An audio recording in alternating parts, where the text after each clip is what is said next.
కొత్త రోడ్డు ఇది 6 line new greenfield highway. System బాగుంది.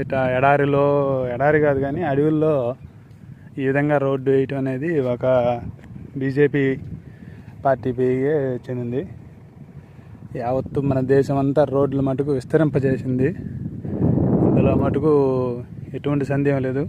ఇంతకుముందు ఎన్ని పార్టీలు ఉన్నా కేంద్ర ప్రభుత్వం మటుకు బీజేపీ పార్టీ మటుకు మోదీ గారు ఒక చెప్పుకోదగ్గ రోడ్లు హైవేలు ఎక్కడికెక్కడికి ఏ రాష్ట్రానికి ఆ రాష్ట్రానికి డైరెక్ట్గా చూడండి. New greenfield highway Vijayawada to Bengaluru.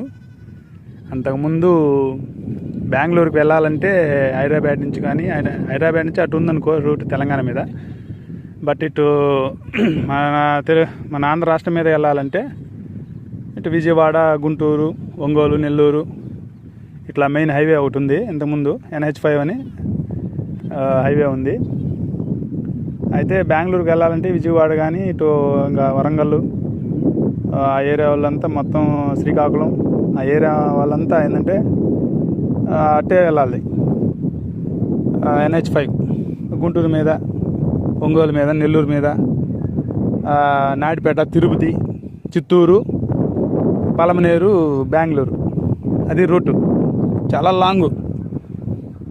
బెంగళూరుకి అయితే ఒక మార్గం ఉండిందనమాట. మన ఈ కోస్తా సైడ్ అంతా ఇంచుమించుగా మన ప్రకాశం డిస్టిక్ కూడా ఇంచుమించు. అయితే ఇప్పుడు ఈ న్యూ రోడ్డు గ్రీన్ఫీల్డ్ హైవే అని చెప్పేసి 2 years అయింది స్టార్ట్ చేసి. ఇప్పుడే మా పొలం ఎదురుగా అయితండి. ఇది మా పొలం ఎదురుగా శ్రీగంధం చెట్లు వేస్తున్నాము. మా పొలం మధ్యలో వెళ్ళింది. మా పొలం 2 భాగాలుగా అయింది. మధ్యలో వెళ్ళింది రోడ్డు.